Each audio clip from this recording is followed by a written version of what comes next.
The penthouse on the 47th floor of the Meridian Tower smelled like antiseptic and despair. That was the first thing Kai noticed when his mother, May, pulled him through the service entrance at 6 in the morning. His small hand was swallowed in her callous grip, and he could feel the tremor in her fingers. She was scared. His mother was always scared these days, ever since the hospital bills had started piling up, ever since his father had walked out, ever since she had taken this job. Stay close to me, Kai, May whispered, her voice barely audible over the hum of the industrial ventilation system. Don't touch anything. Don't speak unless spoken to. And whatever you do, do not go near the East Wing. That is Master Wolf's private quarters. He is very sick, very important, and very dangerous. Do you understand? Kai nodded, his dark eyes scanning the gleaming marble floors and the floor-to-ceiling windows that offered a panoramic view of the city's skyline. At 7 years old, he was small for his age, with a quiet, observant demeanor that made adults forget he was in the room. His mother had always said he had old eyes that missed nothing. The penthouse was a palace of cold luxury. Italian leather sofas, abstract art that probably cost more than their entire apartment building, and the kind of silence that felt heavy, oppressive. But Kai noticed something else. Beneath the expensive cologne and the lemon-scented cleaning products, there was another smell. A wet, metallic, sickly sweet odor that clung to the air like a ghost. It came from the East Wing. For the first week, Kai was a ghost himself. He helped his mother with the lighter chores, dusting the low shelves, folding linens, fetching supplies from the storage room. The penthouse staff consisted of a rotating roster of nurses, bodyguards, and household helpers who moved with the hushed efficiency of people who knew they were replaceable. No one looked at Kai. No one spoke to him. He was invisible, just the way his mother wanted. But Kai was curious. He had always been curious. When his mother sent him to the storage closet to retrieve a fresh box of disposable gloves, he took a wrong turn. Or perhaps it was a right turn. The corridor stretched before him, lined with doors that all looked identical. And then he heard it. A sound that made his blood run cold. It was a wet, rattling cough, the kind that sounded like it was being torn from the bottom of someone's lungs. His feet carried him forward before his brain could stop them. The door at the end of the hall was slightly ajar, and a sliver of muted light spilled out onto the polished floor. Kai pushed the door open, just a crack, just enough to see inside. The room was dark, the curtains drawn. A massive four-poster bed dominated the space, and in the center of it, propped up against a mountain of pillows, was a man who looked like he was already dead. His face was gaunt, hollow-cheeked, his skin the color of old parchment stretched tight over sharp bones. His dark hair, streaked with silver at the temples, was slicked back with sweat. A breathing tube was taped to his face, and M4 drip snaked into his arm, pale fluid dripping slowly, relentlessly. This was Alexander Wolf, the billionaire, the crime lord, the man whose name made politicians tremble and gangsters grovel. He was supposed to be invincible. He was supposed to be a monster. But in this room, in this moment, he was just a broken man who couldn't breathe. Kai should have left. He should have turned around and run back to his mother and pretended he had seen nothing. But something held him rooted to the spot. It wasn't pity, not exactly. It was recognition. He knew that look, the look of someone who had been abandoned. Kai had seen it in the mirror every day since his father had left. "Are you lonely?" Kai whispered, the words escaping before he could stop them. The man's eyes snapped open. They were pale gray, like storm clouds, and they locked onto Kai with a ferocity that should have made the boy bolt. But Kai didn't move.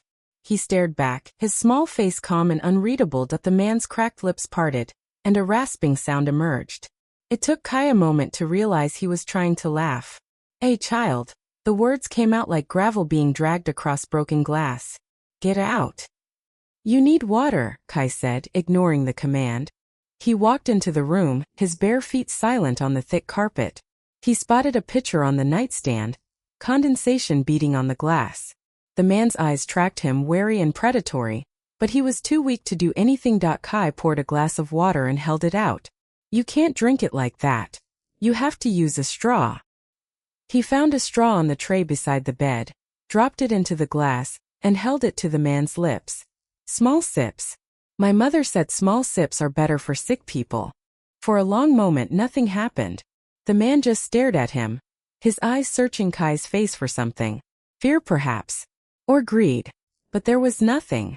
Just a small boy offering water to a dying man. Then, slowly, painfully, Alexander Wolf leaned forward and took a sip. And then another. And another. The water seemed to revive him slightly, and the rattle in his chest eased a fraction. Who are you? He asked, his voice still weak but more coherent. Kai. My mother is the new maid. May. He hesitated, then added, You're very sick. The doctors don't know what's wrong with you, do they? They're just guessing. Alexander's eyes narrowed. And you know what's wrong? No. Kai shook his head. But I know you're not getting better. I've seen it before. The medicine doesn't work.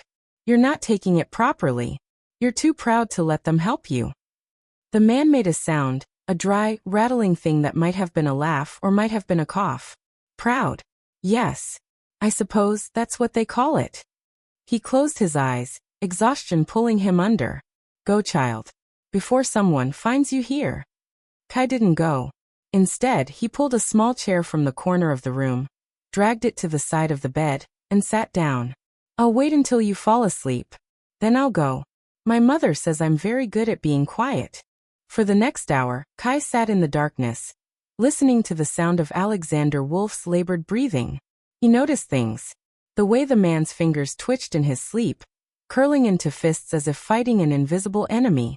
The way his brows furrowed, as if even in unconsciousness he was plotting, scheming, surviving.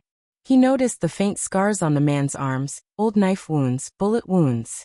This was a man who had been to war, even if that war was fought in boardrooms and back alleys. And then, just before dawn, Kai did something that would change everything. He reached out and took the man's hand. It was cold and clammy, the grip loose and weak. But when Kai squeezed gently, the man's fingers tightened around his, an instinctive, almost desperate response to I'm here, Kai whispered. You're not alone. When Kai finally slipped out of the room and returned to the service quarters, his mother was frantic. She grabbed him by the shoulders, shaking him. Where were you? I told you to stay away from the East Wing. Do you have any idea what that man would do to us if he found you in his room? I was just looking for the gloves, Kai said, his voice calm. I got lost. His mother's face crumpled with relief and frustration. She pulled him into a tight hug. Don't ever scare me like that again, Kai. We need this job. We need it so badly. If you get us fired. I won't, Kai promised. I'll be careful. But even as he said it, he knew he was lying. Something had happened in that room. He had looked into the eyes of a dying monster. And for the first time in his life, he hadn't felt afraid. He had felt needed. 3 days later, Alexander Wolf's fever broke. It wasn't the doctors who discovered it. It was Kai, who had been sneaking into the room every night to sit by the man's bedside, to hold his hand, to whisper stories about the stray cats he fed in the alley behind their apartment building. He had no idea why he was doing it. Maybe it was because he knew what it felt like to be forgotten. Maybe it was because the man's eyes, when they were open, held a loneliness so profound it mirrored his own. That on the third night, Alexander opened his eyes and looked at Kai with something other than suspicion. It was confusion, yes, and wariness. But beneath it there was something else. Something that looked almost like gratitude. You came back, the man rasped, his voice stronger than before. You needed me. Kai replied simply. Alexander stared at him for a long time, his storm-gray eyes unreadable. Then very slowly he smiled. It was not a warm smile. It was the smile of a predator who had just discovered something interesting. Something useful. Tell me, Kai, he said, his voice barely a whisper. What do you want? Kai thought about his mother, about the hospital bills, about the landlord who kept pounding on their door. He thought about the bullies at school, the ones who called him a maid's son and laughed. He thought about his father, who had left because he thought they were worthless. I want my family to be safe, Kai said. I want my mom to stop being scared. Alexander's smile widened, the expression transforming his gaunt face into something almost terrifyingly beautiful. And if I could give you that, little boy, what would you give me in return? Kai looked at the man on the bed, the man who was supposed to be a monster. He saw the flicker of desperation in his eyes, the same desperation he saw in his own reflection. I'll stay, Kai said quietly. I'll keep coming back. I won't leave you alone. The deal was made, unspoken but sealed. For the first time in months, Alexander Wolf slept through the night without waking, coughing and gasping for air. And when he woke, he found Kai asleep in the chair beside his bed. The boy's small hand still wrapped around his own. Alexander stared at the child's peaceful face, and something shifted in his chest. He had spent his entire life building walls around himself, building an empire, amassing power. He had trusted no one, loved no one, needed no one. He had been alone for so long that he had forgotten what it felt like to be anything else. But this child, this tiny fragile boy with the old eyes and the gentle heart, had done what no one else would. He had cared. I didn't think it was possible, Alexander murmured to himself, his voice rough with emotion he didn't recognize. I didn't think I had anything left to protect. He didn't know it yet, but Kai was the one who would save him. Not from the sickness. That was still a mystery, still a battle. But from the emptiness. From the cold. From the endless, suffocating silence of his own making. When Kai woke an hour later, the sun was rising over the city, spilling gold and pink across the dark room. Alexander was watching him, his storm-gray eyes softer than before. Thank you, the man said, the words awkward and unfamiliar on his tongue. Kai smiled, a small, tired smile. You're welcome, Mr. Wolf. Alexander, the man corrected. You can call me Alexander. And in that moment, Kai knew that everything was about to change. He didn't know how or what the cost would be. He didn't know that this was just the beginning of a story that would shake the foundations of two worlds. But as he looked at the man in the bed, the man who was supposed to be a monster, Kai felt something he hadn't felt in a long time. He felt hope that the news traveled through the penthouse like wildfire, silent and deadly. The staff whispered in hallways, exchanged loaded glances over the espresso machine. And for the first time in months, the air wasn't thick with the stench of impending death. It was thick with something far more dangerous. Hope. Kai felt it too, but he didn't understand its weight. Not yet. All he knew was that the man in the east wing was getting stronger. The rattling cough had softened to a wet hack, then to a dry clearing of the throat, then to nothing at all. The fever that had burned through Alexander Wolf's body for 6 weeks had finally broken. And with it, the suffocating atmosphere that had gripped the penthouse like a mourning shroud. But Kai also noticed things the others didn't. He noticed how the nurses' hands trembled when they changed Alexander's for. He noticed how the bodyguards, massive men in black suits, never met their employer's eyes. And he noticed, with a child's unsettling clarity, that no one visited. No family. No friends. No business associates eager to pay their respects to a dying king. You have no one, do you? Kai asked one afternoon, his small legs dangling from the edge of the massive bed. He had taken to spending his free hours in Alexander's room, reading aloud from tattered library books his mother had no idea he'd borrowed. Alexander's lips quirked, a ghost of the sardonic smile that had once made hardened criminals shudder. I have many people, Kai. They just happen to fear me rather than love me. Fear isn't the same, Kai said, turning a page. My father used to make my mother scared. She didn't love him after that. She just stayed. The admission hung in the air, raw and unguarded. Alexander's gray eyes sharpened, focusing on the boy with an intensity that would have made anyone else flinch. But Kai had long since stopped being intimidated by the monster in the bed. Your father, Alexander said slowly. Does he still make your mother scared? Kai shook his head, his voice dropping to barely a whisper. He left. When I was 5. He said we were too much trouble. Too expensive. He said I wasn't his son because I didn't like sports. He said we were worthless. The silence that followed was heavy, oppressive.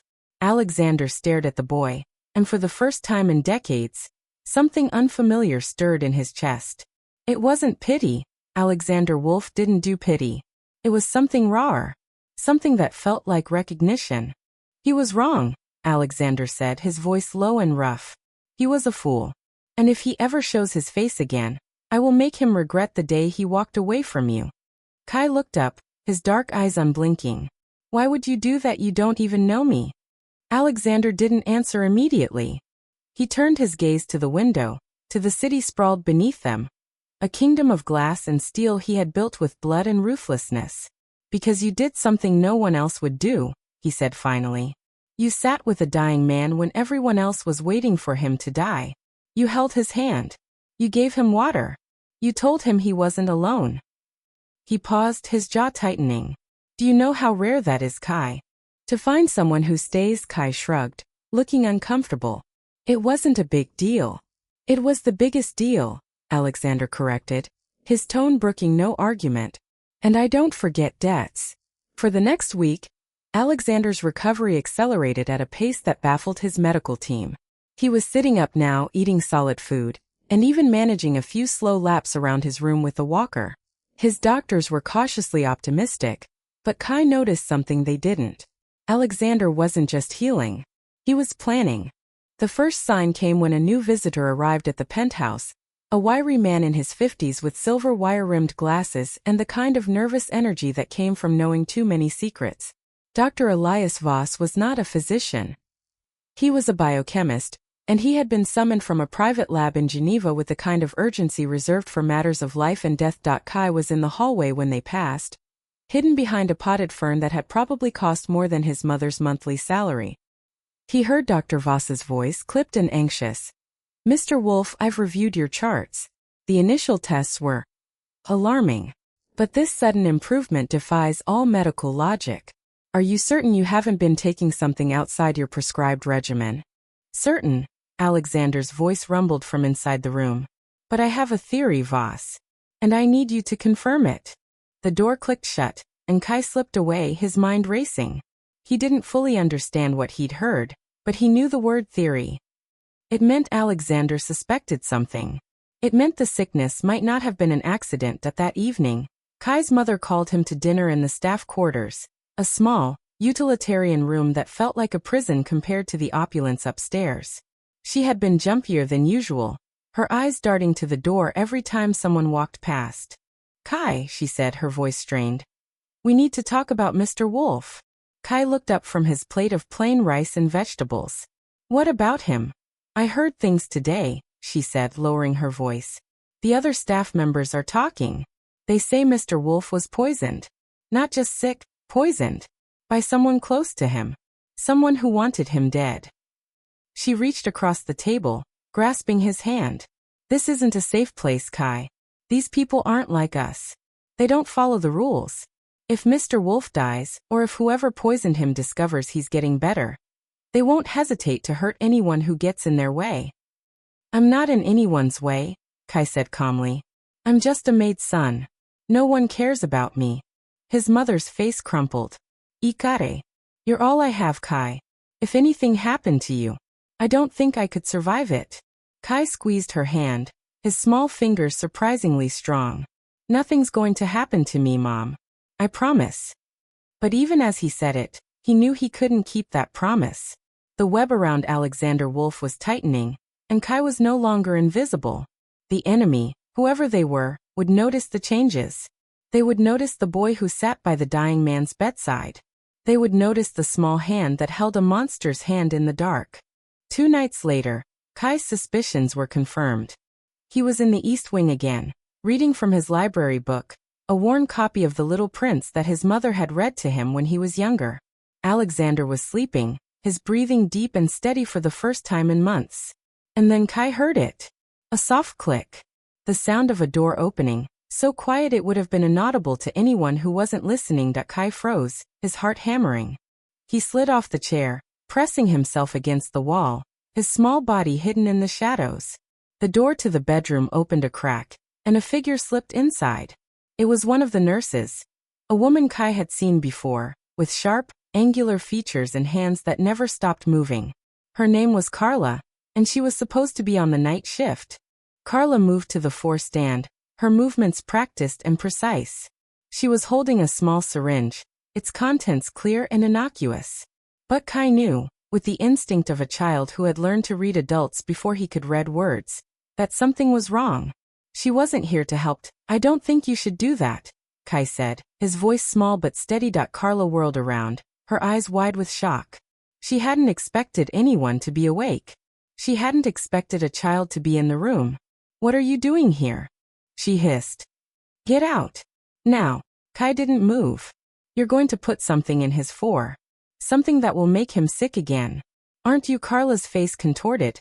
A mask of fury and fear. You don't know what you're talking about. You're just a little boy. You don't understand the world you've stumbled into.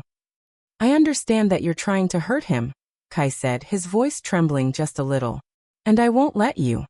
The syringe was still in Carla's hand, and for a terrifying moment, Kai thought she might use it on him. But then the lights flicked on, flooding the room with harsh white light. Alexander was sitting up in bed, his eyes blazing with cold fury. He had been awake the whole time. Drop it, Carla, he said, his voice like frozen steel. Or I'll make sure your last moments are spent regretting the day you were born. The nurse's hand shook. The syringe clattered to the floor. And then she was on her knees begging, sobbing, confessing everything. The poison had been a slow-acting toxin, something that mimicked a rare autoimmune disorder. It had been administered in small doses over months, crafted by someone who wanted Alexander to suffer, to wither away in agony. She was just a pawn, she insisted. She didn't know who was behind it. She was just following orders. Alexander listened, his expression utterly devoid of emotion. When she was done, he nodded to the bodyguard who had appeared in the doorway. Take her. Find out who she's working for. And make sure she doesn't have any more friends in my house. As Carla was dragged away, Kai felt a wave of nausea wash over him. He had just witnessed something he couldn't unsee. He had just crossed a line he couldn't uncross. He looked at Alexander, and for the first time, he saw the monster everyone else had always seen. Are you going to hurt her? Kai asked, his voice small. Alexander turned to him, and the cold fury in his eyes softened just a fraction. She tried to kill me, Kai. And she would have killed you to keep her secret. What would you have me do? Let her go? Kai shook his head slowly. No. But maybe don't be like them. Maybe be better. Alexander stared at him for a long moment. Then he let out a breath, something between a laugh and a sigh. You're the only one who would ask me that, he said. The only one who thinks I can be better. That's because you can, Kai said simply. You just have to choose. Alexander didn't answer. He looked at the boy, at the old eyes in the young face, and made a decision that would change both their lives forever. Kai, he said, his voice rough. I'm going to protect you. Not just because you saved my life. Because you made me want to be the man you think I am. And that's a debt I can never repay. Kai didn't understand the weight of those words. Not then. But he would. Soon. Because outside, in the shadows of the city, the people who had tried to kill Alexander Wolf were already planning their next move. And this time they wouldn't just be targeting the monster. They would be targeting the boy who had saved him. The penthouse transformed in the weeks that followed. The oppressive silence that had hung like funeral drapes was replaced by something sharper, more dangerous. Security was tripled. Every staff member was vetted, their backgrounds dissected with surgical precision. And Alexander Wolf, once a dying man confined to his bed, was now a tempest prowling the corridors, his cane striking the marble floor with the rhythm of a war drum. But Kai noticed the cracks beneath the surface. Alexander's recovery was a miracle, yes, but it was also a liability. The man who had orchestrated the poisoning, whoever they were, would not simply retreat. They would adapt. They would find new angles, new weapons. And Kai, with his quiet observations and his unsettling intuition, was beginning to understand that he was no longer just a Maid's son. He was a target. His mother knew it too. May had become a ghost in her own skin, her hands perpetually trembling, her eyes perpetually scanning the shadows. She had stopped letting Kai out of her sight, even during work hours. When she scrubbed the kitchen counters, he sat on a stool nearby, doing his homework. When she folded linens in the laundry room, he read aloud from his worn library books. She was terrified, and her fear was a caged, "You can't keep me locked up forever," Kai said one evening, his voice quiet but firm. They were in the staff quarters, and his mother was pacing, her face pale and drawn. "Forever is exactly how long I plan to keep you safe," May snapped, her voice cracking. "Do you have any idea what you've done? Kai, you saved Mr. Wolf's life. You exposed a traitor in his household. The people who wanted him dead are powerful. They have money. They have connections. They will not forgive you for getting in their way." Kai looked down at his hands, small and pale against his worn jeans. "I couldn't just let her hurt him," he said. He was alone. No one was helping him. No one cared. "Because he's not a good man, Kai. May's voice rose sharp and desperate. He's a crime lord. He's built his empire on blood and suffering. The people who want him dead, they're just as bad as he is. This is a war and you're a child. You don't belong in a war. Kai was silent for a moment. Then he looked up, his dark eyes unblinking. But I'm already in it, Mom. And I think Mr. Wolf is going to protect us. He promised. May's face crumpled. She sank onto the edge of the bed, burying her face in her hands. A promise from a monster is not a promise, Kai. It's a transaction. He'll protect us as long as we're useful. As soon as we're not. She didn't finish the sentence. She didn't have to. That night, Kai couldn't sleep. He lay in his narrow cot, listening to his mother's restless breathing, and thought about the man in the East Wing. Alexander Wolf was not kind. He was not gentle. He was a predator, a survivor, a man who had clawed his way to the top of a mountain made of bones. But when Kai had held his hand in the darkness, when he had whispered that he wasn't alone, something had shifted. Kai had seen the flicker of vulnerability beneath the armor. He had seen the hunger for something other than power. He just wasn't sure if that hunger was enough to keep them safe. The answer came 3 days later, in the form of a visitor.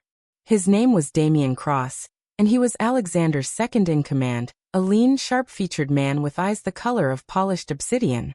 He moved through the penthouse like a blade, silent and deadly, and he looked at Kai with the kind of cold assessment that made the boy's skin prickle. Kai was in the kitchen, helping his mother prepare lunch, when Damien appeared in the doorway. His presence filled the room, sucking the air out of the space. "The boy," Damien said, his voice flat and emotionless. "Mr. Wolf wants to see him." May stiffened, her grip on the knife she was holding turning white-knuckled. "What does he want with Kai?" "That is not for me to discuss," Damien replied. "The boy will come with me. Now." Kai set down the towel he was holding and walked toward the door, his small frame straight and steady. He could feel his mother's eyes on his back, burning with fear and helplessness. He didn't look back. He couldn't afford to. Damien led him through the penthouse, past the gleaming marble and the priceless art, to a room Kai had never seen before. It was a study, lined with bookshelves and dominated by a massive oak desk. Alexander was seated behind it, looking more like the man Kai had first seen in the dark bedroom. Gaunt, hollow-cheeked, but with a fire in his gray eyes that hadn't been there before. "Sit," Alexander said, gesturing to a chair opposite the desk. Kai obeyed, his hands folded in his lap. Damien remained standing by the door, a silent sentinel. Alexander studied him for a long moment, his gaze unreadable. Then he spoke. "I've been thinking about what you said, Kai. About being better. About choosing differently." He leaned back in his chair, steepling his fingers. "It's been a long time since anyone challenged me like that. A very long time." Kai said nothing. He waited. "The person who tried to kill me," Alexander continued, "is someone close to me. Someone I trusted. Someone who has been positioning themselves to take my empire when I died. I've narrowed it down to a few candidates, but I need more information. I need eyes and ears in places I can't reach." Kai's heart began to pound. "You want me to be a spy?" Alexander's lips curved into a thin, dangerous smile. "I want you to be my eyes. My ears. You're a child, Kai. No one suspects a child. You move through this house like a ghost. You see things. You hear things. And you're smart enough to understand what they mean." Kai thought about his mother, about her fear, about her desperate hope that they could slip away from this world unscathed. He thought about the bullies at school, the ones who called him a maid's son and laughed. He thought about his father, who had walked away because he believed Kai was worthless. "I'll do it," Kai said quietly. "But I have conditions." Alexander's eyebrows rose. "Conditions? You have to protect my mother. Not just from the people who want you dead. From everything. She can't be scared anymore. She can't be hurt. If anything happens to her, I'll stop helping you. I'll walk away." The threat was absurd and Kai knew it. He was a 7-year-old boy, powerless and penniless. But when he said the words, there was a steel in his voice that made even Damien shift uneasily. Alexander stared at him. And then, slowly, he laughed. It was a rusty sound, as if the muscles hadn't been used in years. "You have more spine than most of my lieutenants," he said. Very well. Your mother will be protected. She'll have a private apartment in the building. She'll never have to work a day in her life if she doesn't want to. And she'll have a security detail wherever she goes. Kay nodded slowly. And what do you want me to do? Listen, Alexander said, his voice dropping to a low murmur.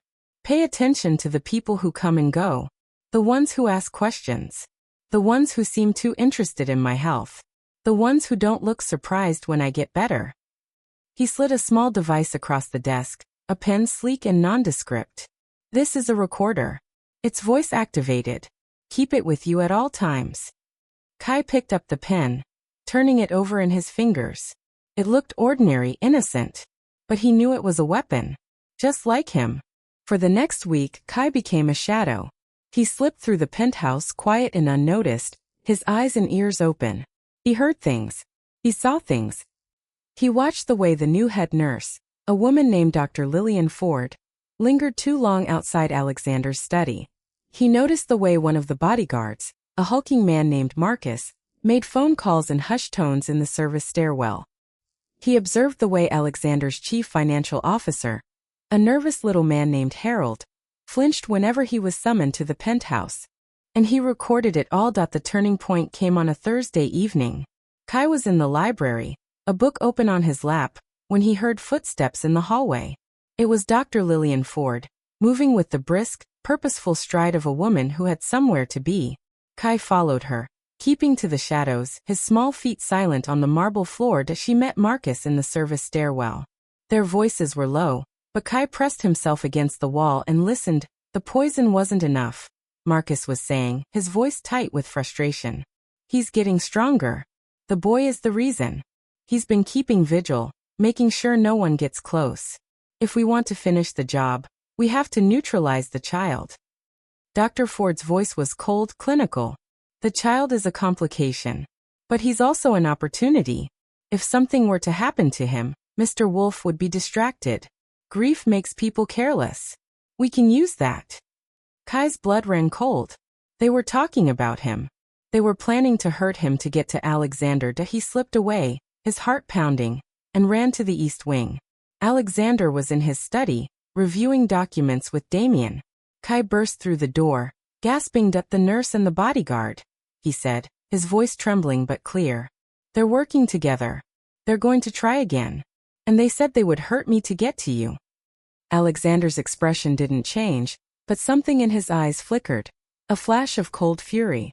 Damien, he said, his voice dangerously soft. Deal with it. Damien nodded and slipped out of the room. The door clicked shut behind him, leaving Kai and Alexander alone. Alexander rose from his desk, crossing to where Kai stood. He crouched down, bringing himself to the boy's level, and looked him in the eye. You did well, Kai. You did exactly what I asked you to do. I'm scared, Kai admitted, his voice small. They said they would hurt me. Alexander's jaw tightened. They will never touch you. I made you a promise and I keep my promises. From now on, you and your mother will have round-the-clock protection. No one will get near you. Kai looked at him, at the cold intensity in his gray eyes, and felt a flicker of something he hadn't expected. Safety. For the first time in his life, he felt safe. What happens now? Kai asked as Alexander straightened, his expression hardening. Now we end this. Whoever is behind this plot will learn that they made a very serious mistake. They threatened my empire. And worse, they threatened you. He placed a hand on Kai's shoulder, the gesture surprisingly gentle. No one threatens what's mine. Kai looked up at the man who was supposed to be a monster, and for the first time he saw the truth. Alexander Wolf wasn't just a crime lord. He wasn't just a predator. He was a protector. And in his own twisted way, he had chosen Kai as his own. The door to the study burst open, and Damien reappeared, his face grim. The nurse and the bodyguard are secured. But there's something else. The CFO Harold is gone. He fled the building 40 minutes ago. We found this in his office. He held out a piece of paper, the ink still wet. It was a letter addressed to Alexander, and it was signed with a name that made the air in the room turn to ice. I've waited a long time for this, Alexander murmured, reading the letter. I thought I'd buried him. I thought he was dead. Kai peered at the letter, his young eyes straining to read the signature. "Who is it?" he asked. Alexander crumpled the paper in his fist, his face a mask of barely restrained fury. "My brother," he said. "The man I trusted more than anyone. The man I thought was dead for 20 years. He looked at Kai, his eyes blazing with cold fire. "It seems I have a ghost to exorcise." The weight of those words hung in the air, heavy and ominous. Kai didn't fully understand what it meant, but he knew one thing with absolute certainty. The war was far from over. And he was no longer just a boy in the shadows, he was a soldier in Alexander Wolf's army. 20 years was a long time to carry a ghost. Alexander Wolf had buried his brother Julian on a rain-soaked hillside in the Swiss Alps, had watched the coffin lower into the mud, had stood with a stone face while the priest mumbled words that meant nothing. Julian had been his twin, his mirror image, his other half. They had built the empire together, blood and bone and relentless ambition. And then Julian had betrayed him, had sold him out to their enemies, had tried to have him killed in a way that would look like an accident. Alexander had retaliated with the ruthless efficiency that had made him a legend. Julian had died. Or so he had thought. The letter was written in a hand Alexander knew better than his own. Looping, elegant script that had once been the signature on half their joint ventures. It was brief, clinical, and devastating. "Dear brother, I hope you enjoyed the little gift I sent through your household. It's been so long since we played our games. I confess, I was disappointed when you survived. You always did have an annoying habit of cheating death. But don't worry. I've had years to plan our reunion. I know everything about you, Alexander. I know about the boy too. The little one who saved your life. He seems special.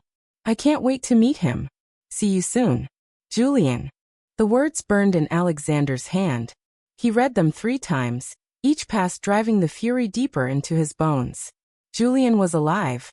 Julian had orchestrated the poison, the slow death, the siege on his empire. And now Julian was threatening Kai, the only person who had shown him kindness in decades. "Damien," Alexander said, his voice low and dangerous, "I want every asset we have on this. Every contact, every resource, every ghost we've ever buried. Find him. And find out who else is working for him." Damien nodded, his expression grim. "There's more, sir. The CFO, Harold, left behind a trail. We traced his communications back to a shell company in the Cayman Islands. That company is connected to a holding entity based in Geneva. And that entity..." He paused, his jaw tightening. "It's registered under a name we haven't heard in a long time. Julian's widow. Elena." Alexander's face went pale, a ghost of color draining from his already gaunt features. "Elena," he repeated, the name tasting like ash. "She was supposed to be dead too." "Apparently not," Damien said quietly. "It appears the entire affair was staged. The funeral, the mourning, the inheritance battles, all of it was a cover. Julian and Elena faked their deaths and rebuilt their power base from the shadows. They've been waiting, planning, and they've been patient." Kai listened from the corner of the room, his small body pressed into the oversized armchair. He didn't understand all the details, but he understood the shape of the threat. A ghost had risen from the grave, and that ghost wanted revenge, wanted to destroy Alexander, and wanted, for reasons Kai couldn't comprehend, to get to him. "Why does he want me?" Kai asked, his voice cutting through the tension. Alexander turned to him, his gray eyes softening. "Because he knows you're important to me. Julian always knew how to find the soft spots, the places where I'm vulnerable. He used to joke that I had no heart, no conscience. But now he's seen proof that I can care about someone. And he'll use that against me." "I'm not a soft spot," Kai said, his chin lifting.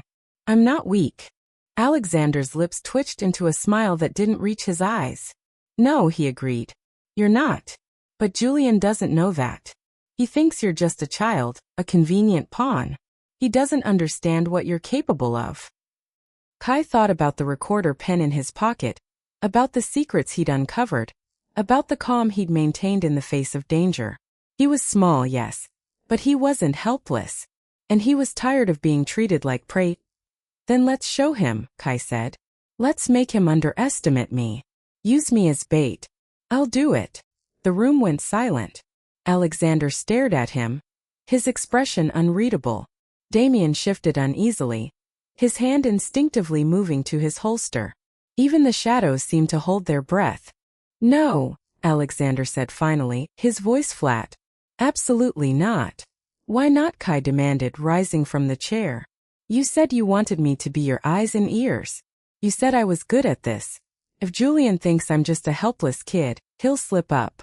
He'll make a mistake. And when he does, you can catch him." Alexander crossed the room in 3 quick strides, his hand gripping Kai's shoulder with surprising gentleness. "Because you're not a soldier," he said, his voice rough. "You're a child. And I will not sacrifice you for my war. Do you understand me?" Kai looked up at him, and for a moment, the mask of the crime lord slipped.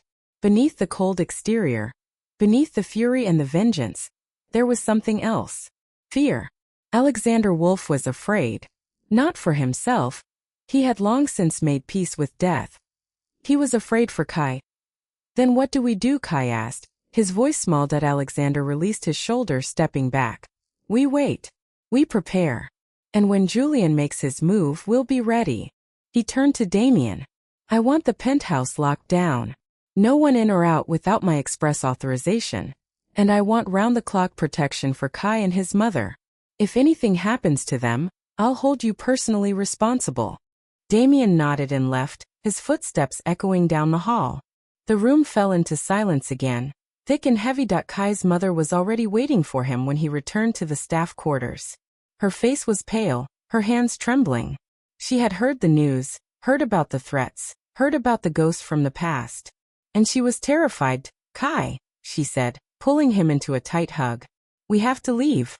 We have to go somewhere far away, somewhere no one can find us." Kai hugged her back, feeling the tremors in her shoulders. "We can't run, Mom. Julian will find us. He'll always find us.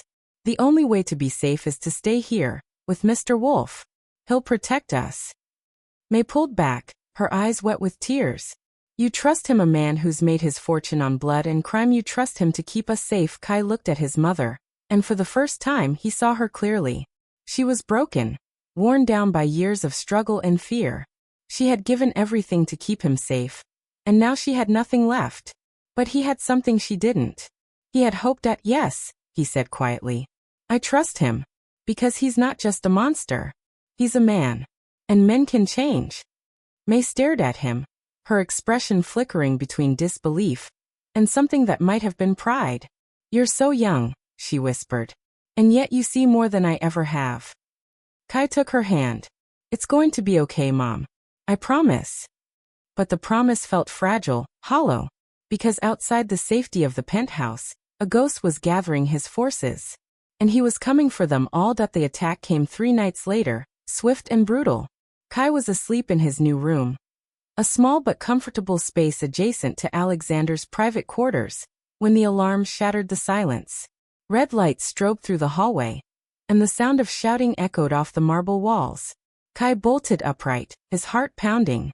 His mother burst through the door a moment later, her face a mask of terror.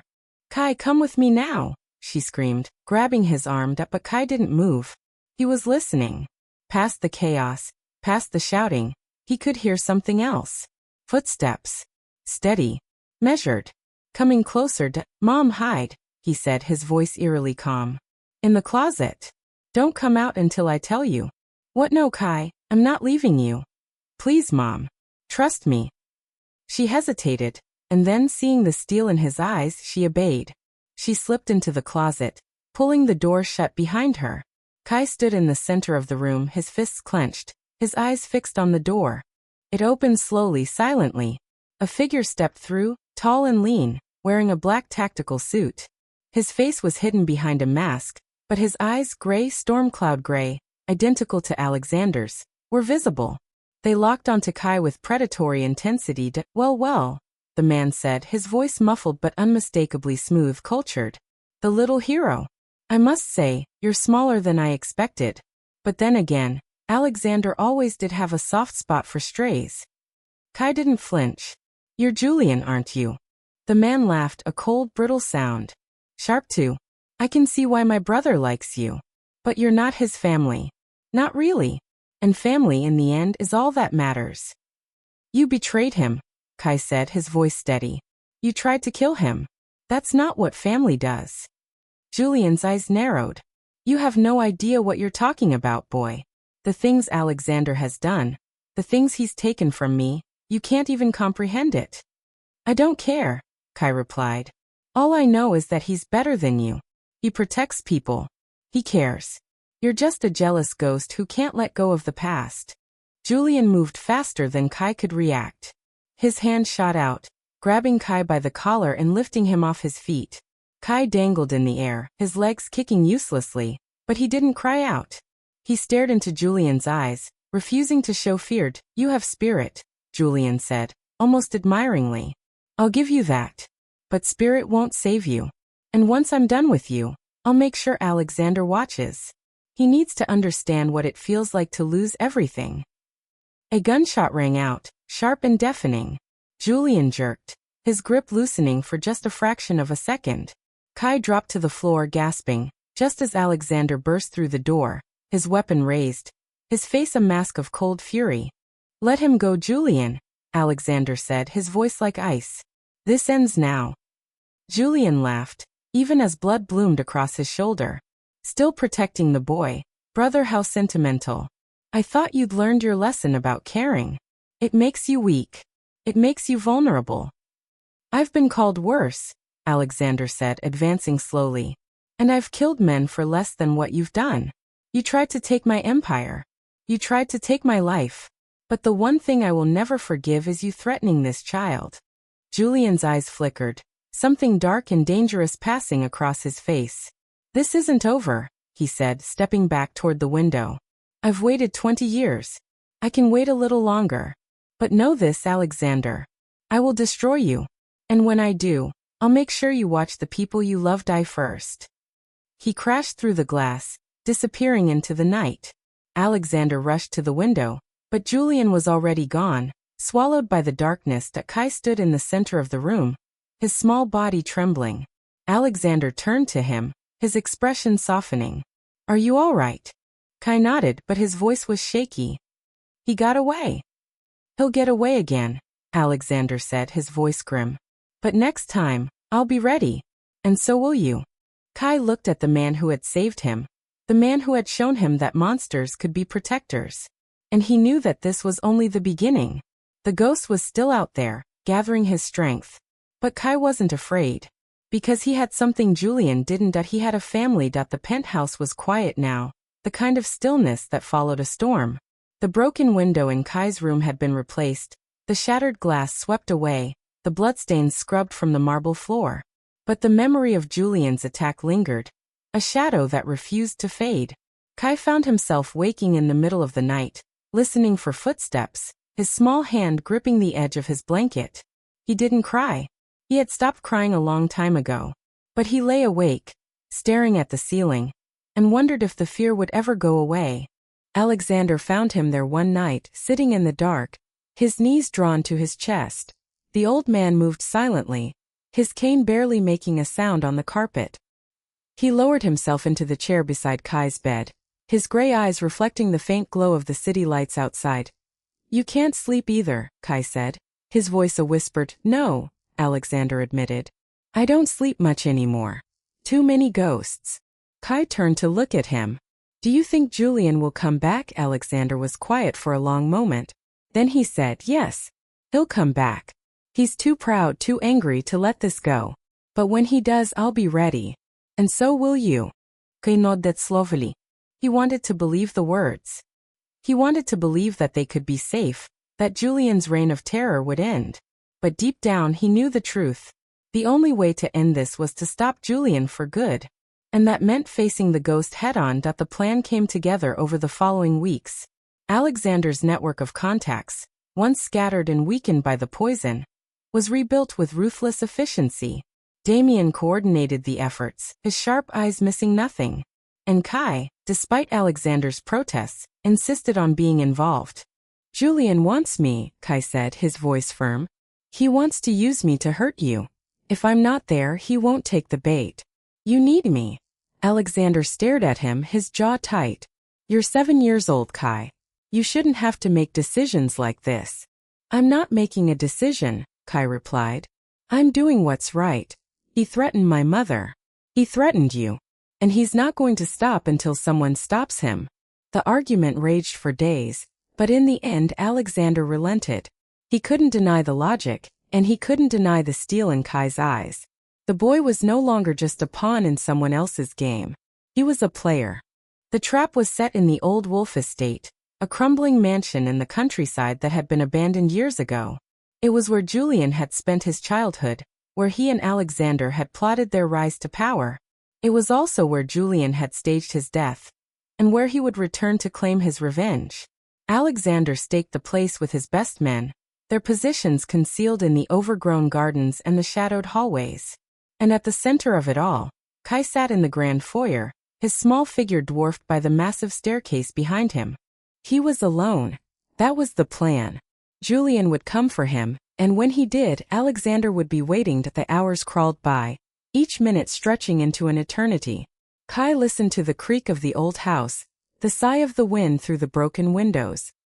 He thought about his mother, safe in the penthouse, unaware of what he was doing.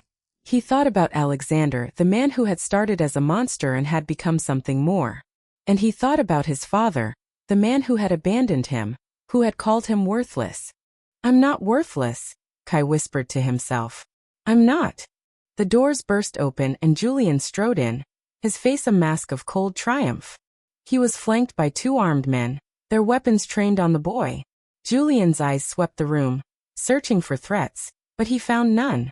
Just a small child, sitting alone in the vast, empty space. Well, Julian said, his voice dripping with false warmth. The little hero. I must admit, I'm impressed. You have more courage than most of Alexander's men. Kai didn't move. Where's Alexander?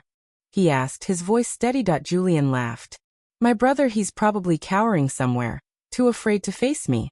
Or maybe he's already dead. Wouldn't that be a pity? He stepped closer, his shadow falling over Kai. You know, I was going to kill you quickly. But I've changed my mind. I'm going to make you watch while I destroy everything Alexander loves. Then I'll let you live. Alone. Broken. Just like he made me. Kai looked up at Julian, his dark eyes unblinking. You're wrong, he said. Alexander didn't make you this way. You chose it. You chose jealousy and anger and revenge. And it's eaten you alive. Julian's face twisted with fury. He lunged forward, his hand reaching for Kai's throat. But before his fingers could close, the room erupted. Alexander's men poured from the shadows, their weapons drawn. Julian's guards fell in a hail of bullets, their bodies crumpling to the floor. And Alexander himself emerged from behind the staircase, his cane discarded, his weapon raised. It's over, Julian, Alexander said, his voice cold and final. Stand down. Julian froze, his eyes wide with shock. Then he laughed, a wild, desperate sound. You think this is over? You think you've won? I've been planning this for 20 years, Alexander. 20 years of waiting, of watching, of building. You can kill me, but you can't kill what I've created. My network is everywhere. My allies are in your inner circle.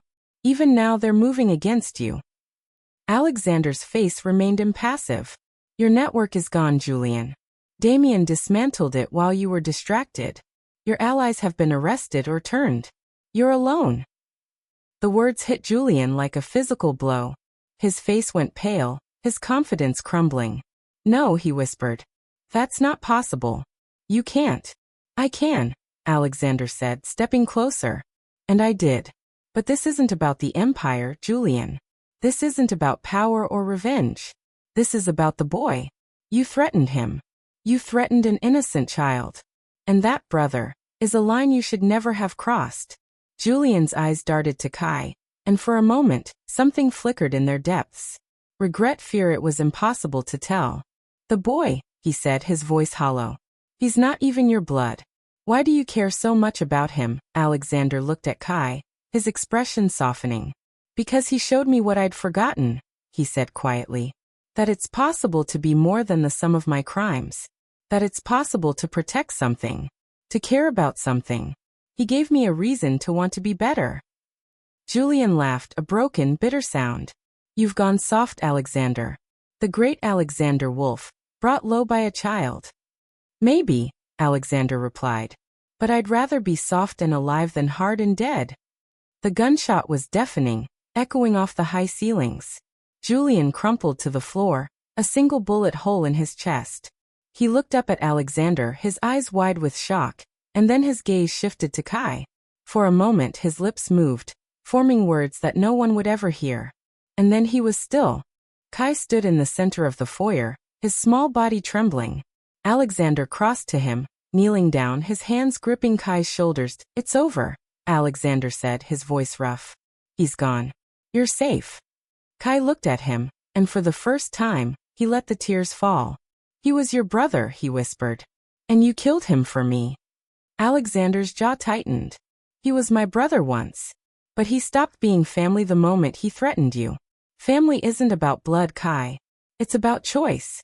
And I choose you." Kai threw his arms around Alexander's neck, hugging him tightly. The old man stiffened, his body unused to affection, and then slowly, hesitantly, he hugged back. The aftermath was a blur. The estate was cleared, the bodies removed, the scene sanitized. Julian's network was dismantled, his allies scattered or imprisoned. The empire that had been built on blood and betrayal was restructured, its foundations laid on something new. In the penthouse, Kai's mother wept with relief when she saw him, holding him so tightly he could barely breathe. Alexander stood in the doorway, watching, his expression unreadable.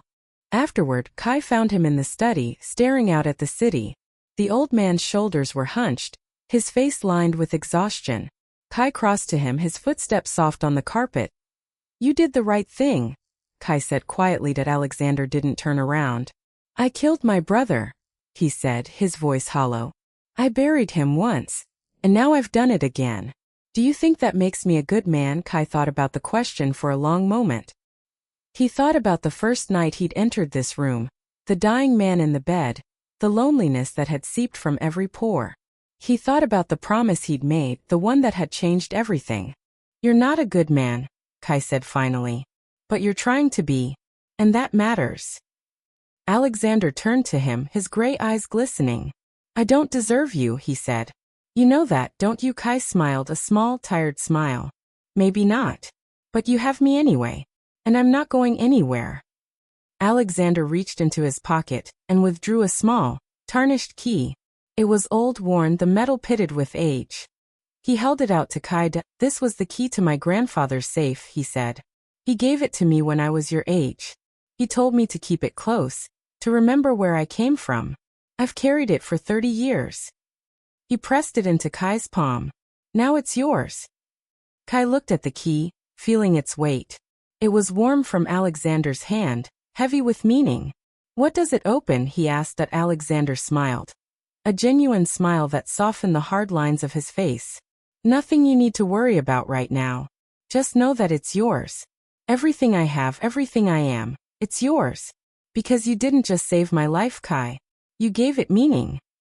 Kai closed his fingers around the key, and for the first time in a long time, he felt something he'd almost forgotten. Hope.